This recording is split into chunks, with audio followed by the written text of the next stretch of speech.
चौथा प्रश्न, मैं उदास क्यों हूं? ऐसे तो सब है, सुख सुविधा, फिर भी उदासी कि घटती नहीं वरन बढ़ती ही जाती। क्या ऐसे ही व्यर्थ ही समाप्त हो जाना मेरी नियति है?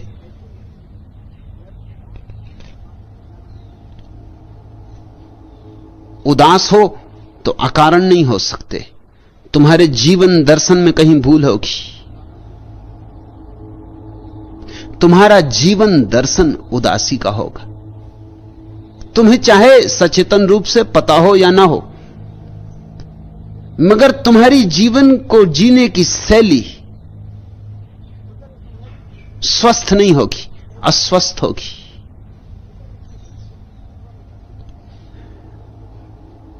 तुम जीवन को ऐसे ढो रहे होगे जैसे कोई बोझ को ढोता है। मैंने सुना है एक सन्यासी हिमालय की यात्रा पर गया था। भरी दोपहर, पहाड़ की ऊंची चढ़ाई, सीधी चढ़ाई, पसीना पसीना, थका मांदा, हांफता हुआ अपने छोटे से बिस्तर को कंधे पर ढोता हुआ चढ़ रहा है। उसके सामने ही एक छोटी सी लड़की, पहाड़ी लड़की, अपने भाई को कंधे पर बिठाए हुए चढ़ रही। वह भी लथपथ है पसीने से, वह भी हाँफ रही। सन्यासी सिर्फ सहानुभूति में उससे बोला, बेटी तेरे ऊपर बड़ा बोझ होगा। उस लड़की ने, उस पहाड़ी लड़की ने, उस भोली लड़की ने आंख उठा के सन्यासी की तरफ देखा और कहा, स्वामी जी बोझ आप लिए, ये मेरा छोटा भाई है। बोझ में और छोटे भाई में कुछ फर्क होता। तराजू पर तो नहीं होगा। तराजू को क्या पता कि कौन छोटा भाई है और कौन बिस्तर है। तराजू पे तो यह भी हो सकता है कि छोटा भाई ही ज्यादा वजनी रहा हो। साधु का बंडल था, बहुत वजनी हो भी नहीं सकता। पहाड़ी बच्चा था, वजनी होगा। तराजू तो शायद कहे कि बच्चे में ज्यादा वजन है। तराजू के अपने ढंग होते, मगर हृदय के तराजू का तर्क और है। उस लड़की ने जो बात कही, सन्यासी ने अपनी आत्मकथा में लिखा है। उनका नाम था भवानी दयाल। उन्होंने अपनी आत्मकथा में लिखा है कि मुझे ऐसी चोट पड़ी कि इस छोटी सी बात को मैं अब तक न देख पाया। इस भोली भाली लड़की ने कितनी बड़ी बात कह दी, छोटी सी बात में कितनी बड़ी बात कह दी। छोटे भाई में बोझ नहीं होता। जहां प्रेम है वहां जीवन निर्भर होता है। तुम जरूर अप्रेम के ढंग से जी रहे हो। तुम्हारा जीवन दर्शन भ्रांत है, इसलिए तुम उदास हो। हालांकि तुमने जब प्रश्न पूछा होगा तो सोचा होगा कि मैं तुम्हें कुछ ऐसे उत्तर दूंगा जिनसे सांत्वना मिलेगी, कि मैं कहूंगा कि नहीं, पिछले जन्मों में कुछ भूल चूक हो गई, उसका फल तो पाना पड़ेगा। अब निपटा ही लो, किसी तरह बोझ है ढो ही लो, खींच ही लो। राहतें मिलती हैं ऐसी बातों से, क्योंकि अब पिछले जन्म का क्या किया जा सकता है। जो हुआ सो हुआ, किसी तरह बोझ है ढो लो। मैं तुमसे ये नहीं कहता कि पिछले जन्म की भूल है जिसका तुम फल अब भोग रहे हो। अभी तुम कहीं भूल कर रहे हो, अभी तुम्हारे जीवन के दृष्टिकोण में कहीं भूल है। पिछले जन्मों पर टाल के हमने खूब तरकीबें निकाल ली। असल में पिछले जन्म पर टाल दो तो फिर करने को कुछ बचता नहीं, फिर तुम जैसे हो सो हो। अब पिछला जन्म फिर से तो लाया नहीं जा सकता। जो हो चुका सो हो चुका। किए को अन किया किया नहीं जा सकता। अब तो ढोना ही होगा, खींचना ही होगा, उदास रहना ही होगा। नहीं, उदास रहने की कोई भी जरूरत नहीं, कोई अनिवार्यता नहीं। मैं तुमसे यह बात कह दूं कि परमात्मा के जगत में उधारी नहीं चलती। पिछले जन्म में कुछ गलती की होगी, पिछले जन्म में भोग ली होगी। परमात्मा कल के लिए हिसाब नहीं रखता। वो ऐसा नहीं कि आज नगद कल उधार।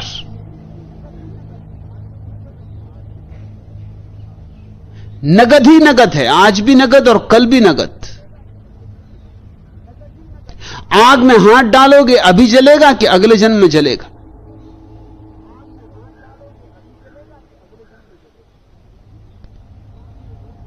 पानी पियोगे प्यास अभी बुझेगी कि अगले जन्म में बुझेगी? इतनी देर नहीं लगती प्यास के बुझने में, ना हाथ के जलने में। मेरे देखे जब भी तुम शुभ करते हो तत्क्षण तुम पर आनंद की वर्षा हो जाती, तत्क्षण, देर अबेर नहीं होती। तुमने कहावत सुनी कि उसके जगत में देर है अंधेर नहीं। मैं तुमसे कहता हूं कि देर हुई तो अंधेर हो जाएगा। न देर है न अंधेर है, सब नगद है। तुम जरा फिर से पुनर्विचार करो, अपनी जीवन शैली को थोड़ा जांचो। अब जो आदमी ये मान रहा है कि घर गृहस्थी पाप है, वो घर गृहस्थी में रह के कैसे प्रसन्न हो सकता है? कहो, मुझे कहो, कैसे प्रसन्न होगा? जो आदमी मानता है कि ये पाप है, कब इससे छुटकारा होगा? ये पत्नी, ये बच्चे, ये घर, ये संसार, कब आएगी वो सौभाग्य की घड़ी कि चला जाऊंगा हिमालय के किसी गुफा में और बैठूंगा, सब छोड़ छाड़ के संसार का माया मोह। जो आदमी ऐसा मान रहा है, और ऐसे ही आदमी मान रहे हैं इस देश में, तो हर आदमी ऐसा मान रहा है।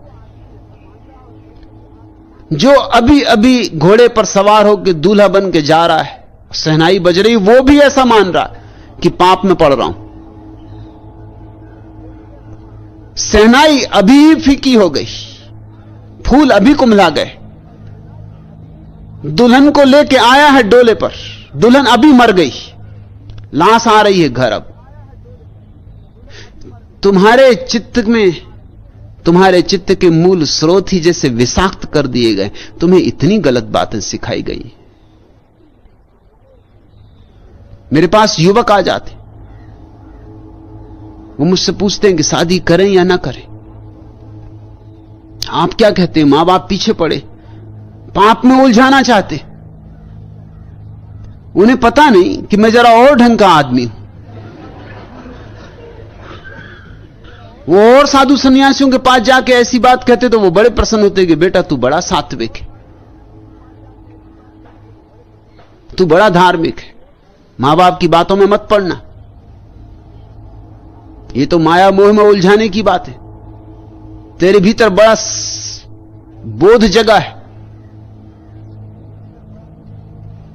जब मुझसे कोई ऐसा कहता है कि मुझे पाप में उलझा रहे हैं, तो मैं थोड़ा सोचता हूं कि यह युवक अगर विवाह करेगा तो मुश्किल में पड़ेगा, अगर नहीं विवाह करेगा तो मुश्किल में पड़ेगा। इसकी जिंदगी में उदासी नियति हो जाएगी। नहीं विवाह करेगा तो इसकी प्रकृति बदला लेगी, इसके जीवन की सहज आकांक्षाएं अतृप्त रह जाएंगी, तो चित्त खिन्न रहेगा, दबाएगा वासनाओं को, वे उभर उभर के आएंगी, तो जीवन एक अंतः संघर्ष हो जाएगा, एक आत्मिक कलह हो जाएगी। ये 24 घंटे अपने से लड़ेगा, और जो अपने से लड़ रहा है वह प्रसन्न नहीं हो सकता। उसकी ऊर्जा तो लड़ाई में ही क्षीण हो जाती, उसकी ऊर्जा फूल बनने को बचती ही नहीं, उसके भीतर कभी सहस्त्रार नहीं खिलता, नहीं खिल सकता। और अगर ये विवाह कर लेगा तो अभी से ये कह रहा है कि पाप, तो ये बोझ ढोएगा, ये पत्नी, ये बच्चे, ये घर द्वार, और उदास रहेगा। हमारी जीवन को देखने की पद्धति में कहीं बुनियादी भूल है, हमारा गणित गलत है। तुम कहते हो मैं उदास क्यों? तुम उदास हो क्योंकि तुम्हारा फलसफा, तुम्हारा दर्शन शास्त्र तुम्हें उदास कर रहा है। तुमने जिन धर्मों को पकड़ लिया है वो तुम्हें उदास कर रहे हैं। तुम छुटकारा पाओ इन सारी दृष्टियों से। तुम जीवन को जरा ज्यादा सरलता से जीने की शुरुआत करो। सिद्धांतों और शास्त्रों की आड़ मत लो जीवन को जीने में। जीवन को जियो सरलता से, सहजता से, थोड़े नैसर्गिक, थोड़े प्राकृतिक, और तुम्हारे जीवन में भी उत्फुल्लता आएगी। अगर गुलाब को यह ख्याल आ जाए कि खिलना पाप है, तो फिर फूल खिलेगा तो भी उदास होगा, नहीं खिलेगा तो गुलाब के प्राणों में पीड़ा होगी कि बिना खिलाऊं। फूल टूटना चाहेगा, कली खुलना चाहेगी, और वृक्ष उसे दबाएगा और खुलने ना देगा तो आत्मघाती हो जाएगा। और अगर खुलने दिया, फूल खिला, तो उदास खिलेगा फूल, उसमें सुवास नहीं होगी, जिंदगी नहीं होगी, उसमें मौत की छाप होगी। गलत दृष्टियों ने तुम्हें जन्म से ही मार डाला है, मगर वे दृष्टियां बड़ी प्राचीन हैं, बड़ी सम्मानित है, परंपरा से बड़ी समादृत है। तुम्हें याद भी नहीं है कि तुमने गलत दृष्टियां पकड़ रखी, और फिर तुम उदास होते हो, तो स्वभावतः प्रश्न उठता है कि मैं उदास क्यों? और फिर तुम उन्हीं महात्माओं के पास जाते हो जिन्होंने तुम्हारी उदासी के सारे बीज बोए। वो तुम्हें सांत्वना देते हैं कि पिछले जन्मों के पाप के कारण उदास, अब इस जन्म में मत करना, नहीं तो अगले जन्म में भी उदास रहोगे। उन्हीं की बातों के कारण तुम इस जन्म में उदास हो, उन्हीं की बातों के कारण तुम अगले जन्म में उदास रहोगे। कब तुम अपने महात्माओं से मुक्त होगे? परमात्मा की सुनो, महात्माओं से मुक्त हो। और परमात्मा की सुनना हो तो बीच से सारे महात्माओं को हटा दो। तुम्हारे भीतर ही निश्चल चेतना में उसका स्वर गूंजेगा, वहीं ध्यान जमाओ, शांत होकर वहीं बैठो, वहीं से आने दो उद्घोष, वहीं से आने दो आवाज, वहीं से आने दो उपदेश, और उसी की मान के चलो। और मैं तुमसे कहता हूं कि तुम्हारी जिंदगी में प्रसन्नता ही प्रसन्नता फैल जाएगी। इस कोने से लेकर उस कोने तक दीपावली ही दीपावली हो जाएगी, दिए ही दिए जल जाएंगे।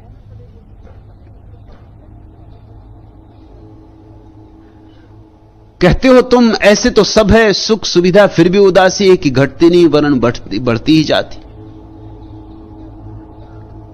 सुख सुविधा से कोई संबंध नहीं है आनंद का। कभी कभी जिनके पास कोई सुख सुविधा नहीं वे भी आनंदित मिल जाएंगे।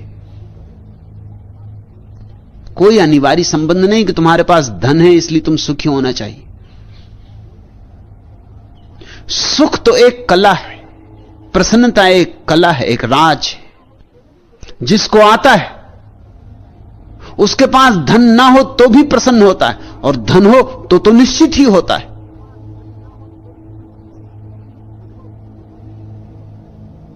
तुम मेरी बात जरा गौर से समझना। मैं ये नहीं कह रहा हूं कि धन ना हो तो ही प्रसन्न हो सकता है। मैं ये भी नहीं कह रहा हूं कि धन हो ही तो ही कोई प्रसन्न हो सकता है। ये दोनों बातें अधूरी हैं, अधकचरी। जिसको प्रसन्न होना आता है वो कहीं भी प्रसन्न हो सकता है। जिसे नाचना आता है वो टेढ़ा आंगन हो तो भी नाच सकता है। जिसे नाचना आता है वो जेल की काली कोठरी में भी नाच सकता है। जिसे बांसुरी बजाना आता है वो अंधेरी से अंधेरी अमावस में भी बांसुरी बजा सकता है। और बांसुरी बजाना ना आता हो और तुम्हें महल में बिठा दिया जाए तो तुम करोगे क्या? झोपड़े में उदास थे, महल में और उदास हो जाओगे। क्यों और हो जाओगे? क्योंकि झोपड़े में एक आशा थी कि अगर महल होगा तो प्रसन्न होंगे। अब वो आशा भी गई। अब उतनी आशा का भी सहारा ना रहा। महल भी है और उदासी। तुम समझो, बाहर से उदासी और प्रसन्नता का कोई संबंध नहीं है, भीतर से संबंध है। इसलिए मैं नहीं कहता कुछ त्यागो, छोड़ो, भागो, नहीं। भीतर की कला सीखो। धन हो तो जो भीतर की कला जानता है वो धन का सदुपयोग कर लेगा, वो धन को जी लेगा। अक्सर तो भीतर की कला न जानने वालों के पास धन होता है तो वो धन से केवल इतना ही करते कि अपने लिए चिंताएं पैदा करते, कृपण हो जाते हैं, कंजूस हो जाते। धन को और जोर से पकड़ लेते, 99 के फेर में पड़ जाते। जिनके पास नहीं होता वो तो खर्च भी कर लेते, वो कहते हैं है ही नहीं, तो ये भी गया तो गया, वैसे भी क्या है। इसलिए गरीब आदमी तो थोड़ा हिम्मत से खर्च भी कर लेता, अमीर आदमी खर्च भी नहीं करता। वो कहता है कि इतना और बच जाए तो थोड़ा और हो जाएगा, इतना और बच जाए तो थोड़ा और हो जाएगा। जैसे जैसे आदमी अमीर होता जाता है वैसे वैसे कंजूस होता जाता है। और इस देश में ऐसे कंजूसों को हम कहते हैं कितने सीधे साधे कंजूस हैं, सीधे साधे जरा भी नहीं है, बहुत इर्छे तिरछे, बहुत चालबाज, मगर हम उनको कहते कैसे सीधे साधे। देखो इनका जीवन कैसा साधु का जीवन। जब साधु का जीवन जीना था तो कृपा करो ये धन किसी और को दो, उसको जी लेने दो, तुम साधु बनो।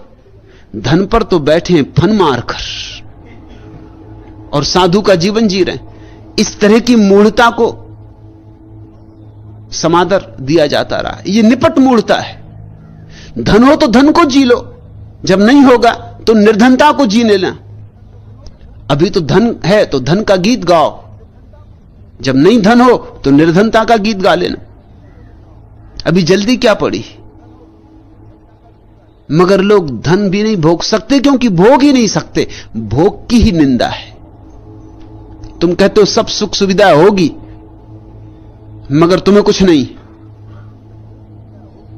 तुम तो सुख सुविधा में भी देख रहे होगे कि ये सब भोग, कहां पड़ा हूं, कहां उलझा हूं।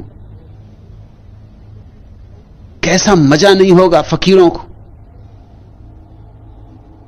अक्सर ऐसा हो जाता है कि शहरों में जो लोग रहते हैं वो सोचते हैं देहात में रहने वाले लोग बड़े मजे में। देहात में रहने वाले दूसरी बात सोचते हैं, वो सोचते हैं शहर में रहने वाले लोग बहुत मजे में। असल में तुम जहां नहीं हो लगता है मजा वहां है। गांव के लोग सब बंबई जाना चाहते, कोई नहीं रुकना चाहता, नहीं तो आखिर बंबई में लोग बढ़ते कहां से जा रहे हैं। सारे गांव बंबई आना चाहते, अगर न रह पाए तो कम से कम दर्शन करने बंबई आना चाहते। और बंबई के लोग देहात की सुन के उनकी छाती खिल जाती, आहा देहात में कैसा सुख, कैसी सुविधा, प्राकृतिक सौंदर्य, ताजी हवाएं, ये कहां बंबई की गंदी हवा। मैं कश्मीर था, बंबई के कुछ मित्र मेरे साथ थे। जिस बजरे पे हम मेहमान थे, मेरे बंबई के मित्र, बंबईया मित्र, वो डल झील की खूब तारीफ करें और ताजी हवाएं और वृक्ष और चिनार के दरख्त और चांद तारे और कश्मीर। उनकी बातें सुन के वो जो बजरे का माझी था वो बड़ा चौंके, बड़ा हैरान हो। ये मैं देखता रहा। मैंने उससे पूछा कि तू इनकी बातें सुन के बड़ा चौंकता। उसने कहा मैं चौंकू नहीं तो क्या करूं, मेरी जिंदगी यहीं बीती, यही झील, इसी से सिर मारते मारते जिंदगी गंवाई, यही नाव, यही चिनार। इनकी बातें सुन के मैं भी देखता हूं कि क्या खूबी चिनार में, कुछ मुझे दिखाई पड़ती नहीं।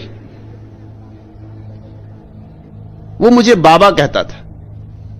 जब हम चलने लगे तो पैर पकड़ लिए, उसने कहा बाबा बस एक आशीर्वाद, एक दफा बंबई के दर्शन करवा दो। तो मैंने बंबईया मित्रों से कहा सुनते हो, ये डल झील का माझी ये कहता बस एक जीवन में इच्छा है, सिर्फ एक, कोई बड़ी इच्छा भी नहीं बेचारे की, कि बंबई का एक दफा दर्शन हो जाए। फिल्मों में देखा है, कहने लगा। कैसा सुख नहीं लोग भोग रहे होंगे। शहर में रहने वाला आदमी गांव की तारीफ करता, गांव जाता माता नहीं। कौन तुम्हें रोक रहा है? जाओ भोगो गांव की कीचड़ और मच्छर और जो भी तुम्हें भोगना हो, और गांव की गंदगी और बदबू, जाओ।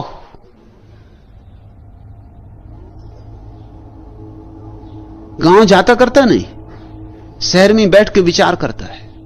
महल में बैठा आदमी सोचता, आहा जिनके पास कुछ नहीं, घोड़े बेच के सोते, क्या मस्ती की नींद, फकीरों की नींद। एक हम कि रात भर चिंता ही चिंता। और वो जो फकीर है वो देख रहा है कि महल में मजा चल रहा होगा, राग रंग चल रहा होगा। बड़ी उल्टी दुनिया है। मैंने सुना है एक बार बनारस में एक महात्मा की मृत्यु हुई और उसी दिन एक वैश्या की भी मृत्यु हुई। दोनों आमने सामने रहते थे। अक्सर महात्मा और वैश्या आमने सामने रहते, दोनों का बड़ा पुराना लेन देन। महात्मा के बिना वैश्या नहीं हो सकती और वैश्या के बिना महात्मा नहीं हो सकता। जिस दिन दुनिया में महात्मा नहीं होंगे वैश्याएं समाप्त हो जाएंगी, क्योंकि वैश्याओं को पैदा कैसे करोगे? महात्मा सिखाता है काम वासना को दबाओ, और जब महात्मा का पाठ सीख लिया तो फिर वैश्या पैदा होती। वो दबी हुई काम वासना वैश्या को पैदा करती।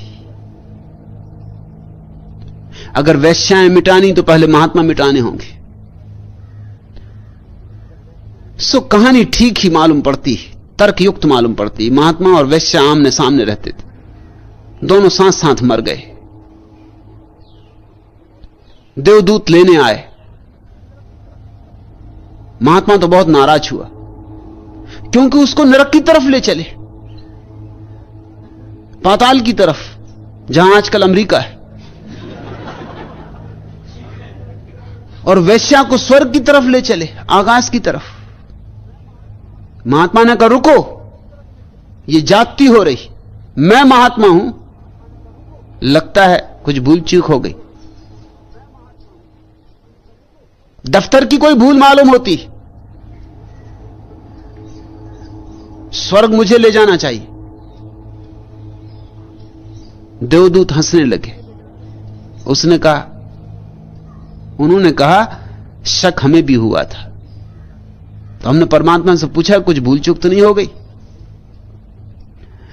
कि महात्मा को नरक ले जाना है, वैश्या को स्वर्ग? हमें भी शंका उठी थी, तो हम पूछ के ही आए। अच्छा हुआ हम पूछ के ही आए। महात्मा ने कहा कोई भूल चूक नहीं हुई, यही शाश्वत नियम है। शाश्वत नियम? हम नए नए देवदूत हैं, सिक्खड़ हैं, सच पूछो तो यह हमारा पहले ही काम है, तो हमें तो कुछ पता नहीं शाश्वत नियमों का। तो हम और भी चौंके, हमने पूछा आपका मतलब क्या?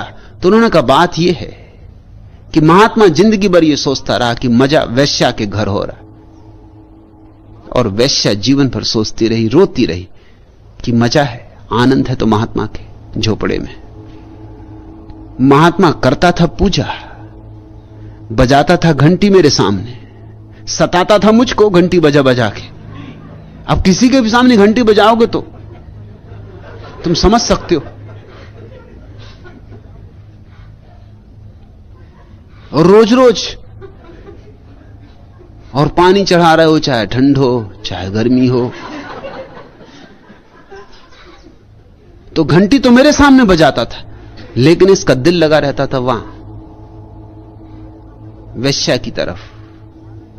खिड़की में खड़े होकर ऐसे तो राम राम राम राम राम राम करता था, माला जपता था, मगर देखता रहता था खिड़की से वैश्या को। रात को उठाता था, उठता था राम राम कहते हुए, बुलाता था मुझे और मुझको भी जगह देता था। मगर वैश्या के घर नाच चल रहा है, गीत चल रहा है, वीणा बज रही, मस्त होके लोग वाह वाह कर रहे हैं। दिल में इसके बड़े खटक होती थी कि मैं भी कहां उलझ गया हूं, ये कौन सी महात्मागिरी में फंस गया। मजा वहां है, इधर तो उदासी ही उदासी। और वैश्या को जब भी समय मिलता था तब वो रोती थी, जब महात्मा मंदिर में घंटी बजाता और पूजा उठती, धूप जलती और सुगंध वैश्या तक पहुंचती, तो वो रोती थी कि एक मैं अभागिन, यूं ही जिंदगी बीत जाएगी, परमात्मा को कब पुकारूंगी। उसने कभी पुकारा नहीं, मगर उसके आंसू मुझ तक पहुंच गए, और ये मुझे रोज पुकारता रहा, लेकिन इसकी पुकार में पुकार थी ही नहीं, क्योंकि प्राणों का आह्वान नहीं था। इसे नरक ले जाओ, वैश्या को स्वर्ग ले आओ। ऐसा कुछ आदमी का चित्त है जो जहां नहीं है वहां होना चाहता है। तुम कहते हो सुख सुविधा में हो, मगर तुम हो नहीं वहां सुख सुविधा में। तुम सोचते यही होगी फकीर मजे में, सन्यासी मजे में, महात्मा मजे में। इसलिए तुम भीतर ईर्ष्या से जल रहे हो, और ईर्ष्या उदासी लाएगी। जहां हो वहीं मजे में हुआ जा सकता है। जैसे हो वहीं कला है जीवन को जीने की। तुम जीवन की कला से चूक रहे हो, और तुम कहते हो ये बढ़ती जा रही उदासी, घटती नहीं। वो तो बढ़ेगी। उम्र जैसे जैसे बढ़ेगी वैसे वैसे हताश होने लगोगे कि इतने दिन और गए, अब दिन थोड़े बचे, ये तो सांझ आने लगी, ये तो सूरज डूबने को होने लगा, ये मौत दरवाजे पर दस्तक देने लगी, हाथ पैर लड़खड़ाने लगे, बुढ़ापा आने लगा, अब तक कुछ पाया नहीं। तो और घबराहट बढ़ जाएगी और उदासी बढ़ जाएगी। लेकिन ये मत सोचो कि क्या ऐसे ही व्यर्थ ही समाप्त हो जाना मेरी नियति। नहीं, किसी की भी नियति व्यर्थ समाप्त हो जाना नहीं है। नियति तो है सच्चिदानंद हो जाना, नियति तो है परमानंद हो जाना। लेकिन उस नियति को पूरा करने के लिए भी तो कुछ करो। बीज को डालो जमीन में तो अंकुरित होगा। पत्थर पर रख दोगे तो क्या करे बीज, कैसे अंकुरित हो? और जमीन में भी डाल दोगे और कभी पानी ना डालोगे तो भी क्या करे बीज, कैसे अंकुरित हो? और पानी भी डाल दोगे और धूप ना मिलने दोगे, छाता लगा के रख दोगे बीज पर, तो क्या करे बीज? संयोजन जुटाओ, सच्चिदानंद के घटने का संयोजन जुटाओ। बीज को गिरने दो भूमि में, जल से सींचो, धूप आने दो। फिर कुछ करना नहीं है तुम्हें, और कुछ खींच खींच के पत्ते नहीं निकालने, अपने से निकलेंगे।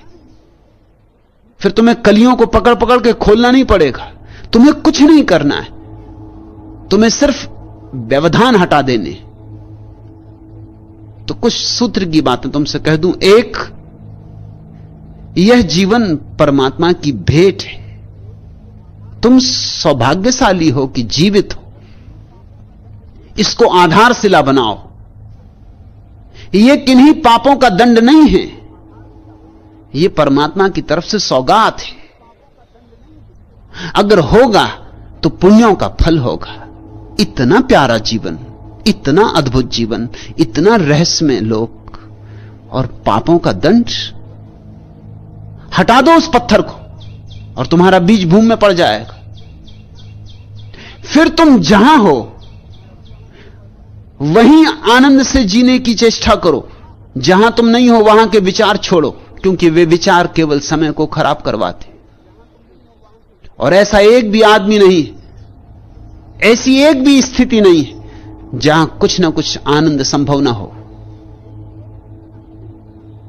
जो तुम्हारे लिए संभव हो वहीं जितना संभव हो उतना आनंद से जियो।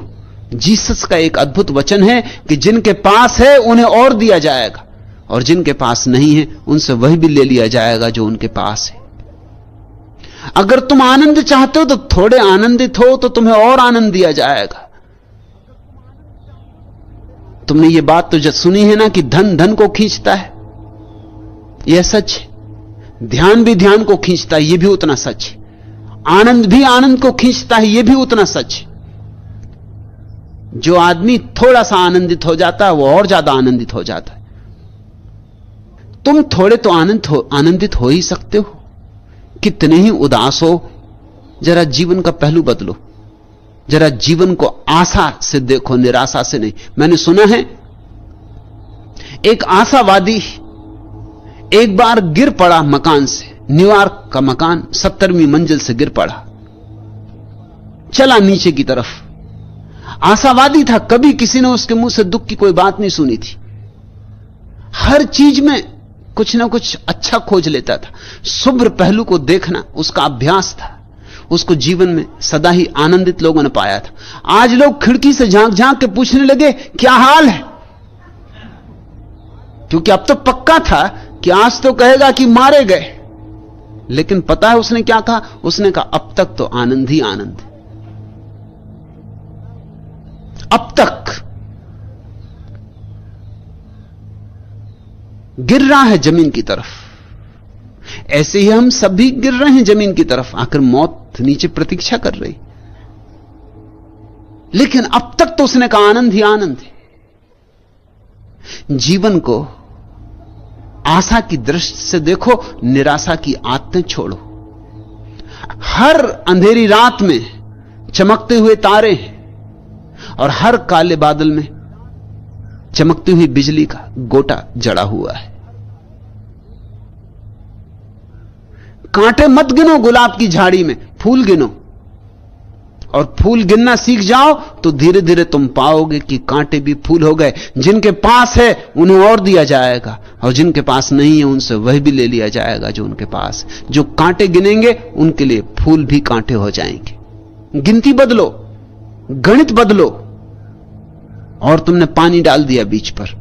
और तीसरी बात, सिर्फ सोचो विचारो मत, आनंद को अभिव्यक्त करो। तो धूप आ जाने दी तुमने, अभिव्यक्त करो आनंद को। लोग आनंद को अभिव्यक्त नहीं करते, गाली तो दे देते हैं, गीत नहीं गाते। हंसो भी, मुस्कुराओ भी, नाचो भी, गुनगुनाओ भी, क्योंकि जिसे तुम अभिव्यक्त करोगे, बहाओगे, फैलाओगे, उसके लिए तुम्हारे भीतर और नए नए झरनों से ऊर्जा आनी शुरू हो जाएगी। जैसे कुएं से कोई पानी खींचता है तो झरने नया पानी ले आते हैं कुएं में। ऐसे ही हम सब परमात्मा के सागर से जुड़े। उलीचो, दो ही हाथ उलीचिए, उलीचो जो तुम्हारे पास है उसे बांटो, मस्ती को लुटाओ, और तुम चकित हो जाओगे। नई नई ऊर्जा, नई नई धाराएं, नए नए झरने फूटते आ रहे। और एक बार ये रहस्य पता चल जाए, ये राज हाथ में आ जाए कि लुटाने से बढ़ता है, बांटने से बढ़ता है, अभिव्यक्त करने से मिलता है और मिलता है, तो बस ये तीन सूत्र पूरे हो जाएं कि उदासी गई, रात गई, सुबह हुई। नियति नहीं है उदास होना, दुर्भाग्य है, दुर्घटना है। तथाकथित गलत जीवन दृष्टियों, गलत जीवन शास्त्रों का परिणाम है। गले में तुम्हारी फांसी लगी है, मगर चूंकि फांसी महात्मा लगाए हुए हैं, तुम फांसी नहीं तोड़ सकते, क्योंकि तुमको लगता है कि महात्मा फांसी नहीं लगा सकता, फूल माला पहनाई होगी। जरा गौर से देखो, तुम्हारे धर्म ने तुम्हें जीवन नहीं दिया, जीवन छीन लिया है। एक नए धर्म की तलाश जरूरी, सारी पृथ्वी पर एक नई धार्मिकता की तलाश जरूरी। धार्मिकता होगी आने वाले भविष्य में, न हिंदू होगा, न मुसलमान होगा, न ईसाई होगा, एक धार्मिकता होगी। जीवन को जीने का एक अहोभाव होगा, एक धन्यवाद होगा परमात्मा के प्रति। उस नए मनुष्य के लिए ही आवाहन है मेरा सन्यास, उस नए मनुष्य के अवतरण के लिए भूमिका है। आज इतना है।